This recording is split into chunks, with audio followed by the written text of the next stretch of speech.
Pernah nggak sih kalian lihat suatu benda, terus ngerasa kayaknya ada cerita nih di baliknya? Nah, hari ini kita bakal jadi detektif. Dan misi kita, yaitu ngebongkar rahasia yang ada di balik sampul buku yang kelihatannya biasa aja ini. Coba deh perhatiin sampul ini baik-baik. Ini tuh bukan cuma sampul buku biasa loh. Ini ini tuh kayak dokumen sejarah. Semacam peta yang nunjukin kita ke sebuah kisah perjuangan yang, wah, luar biasa. Yuk, kita cari petunjuknya bareng-bareng. Oke, penyelidikan kita dimulai dari sini. Sampul dari novel legendaris Indonesia, Bumi Manusia. Kita bakal coba kupas tuntas cerita di balik pembuatannya yang ternyata, wow, penuh perjuangan banget. Jadi, pertanyaannya, cerita apa sih yang sebenarnya disembunyiin sama sampul ini? Buat jawab itu, kita mulai dari petunjuk yang paling kelihatan dulu ya, yaitu gambar atau karya seninya. Oke, di sampul ini kan ada dua elemen visual yang paling utama ya.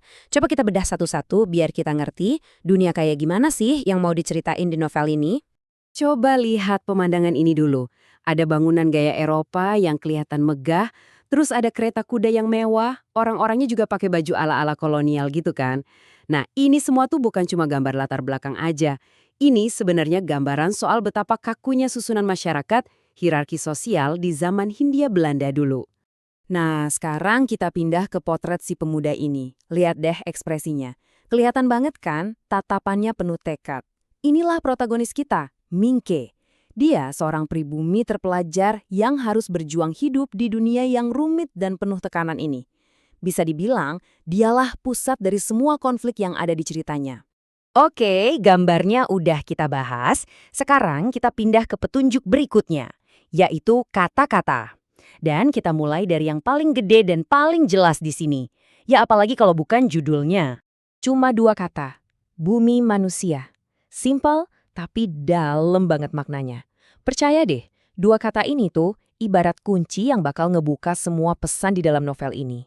Nah, jadi poin pentingnya gini, judul ini tuh bukan sekadar nama. Bumi Manusia atau kalau diterjemahin This Earth of Mankind, itu kayak sebuah pernyataan perlawanan, keras banget. Ini tuh penegasan kalau bumi ini ya milik semua manusia, tanpa terkecuali. Ide kayak gini, di zaman kolonialisme yang suka merendahkan orang lain, wah itu radikal banget. Oke, kita udah bedah gambarnya, udah ngerti makna judulnya. Tapi masih ada satu petunjuk terakhir.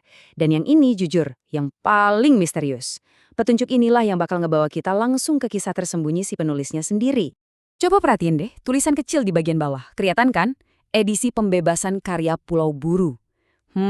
Ini jelas bukan cuma info penerbitan biasa. Ini tuh kayak sebuah kode. Ini bikin kita mikir kan, Pulau Buru itu apa sih? Terus kenapa pakai kata pembebasan? Emangnya karya ini pernah dikurung gitu? Kenapa? Nah, jawaban dari pertanyaan-pertanyaan ini bener-bener bakal ngubah cara kita ngelihat buku ini. Selamanya. Oke, sekarang saatnya kita bongkar kebenaran yang jujur aja mengejutkan di balik frasa misterius tadi. Ini dia puncak dari penelusuran kita. Jadi, Pulau Buru itu bukan tempat liburan. Sama sekali bukan.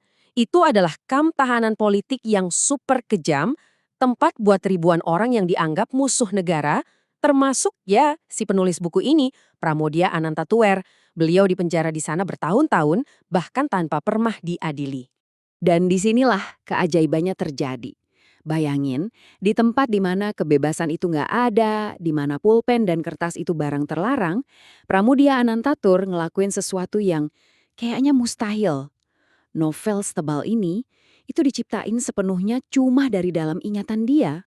Gimana caranya kan? Ya, Pramoedya itu nulis novel ini di dalam kepalanya. Setiap hari, biar teman-temannya sesama tahanan tetap semangat, dia ceritain kisah si Mingke ini langsung dari ingatannya. Dia jadi semacam pendongeng di tengah-tengah penderitaan. Dan bagian yang paling bikin merinding tuh ini. Ceritanya nggak dia simpen sendiri. Tahanan-tahanan lain ikut ngapalin, mereka ceritain ulang, disebarin dari satu barak ke barak lain. Mereka semua jadi kayak perpustakaan berjalan. Jadi novel ini bisa selamat itu bukan karena tinta dan kertas, tapi karena ingatan bersama dan semangat perlawanan yang gila, nggak bisa dipatahin.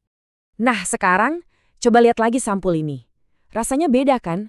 Ini bukan lagi sekedar gambar dan tulisan biasa. Ini tuh udah jadi monumen.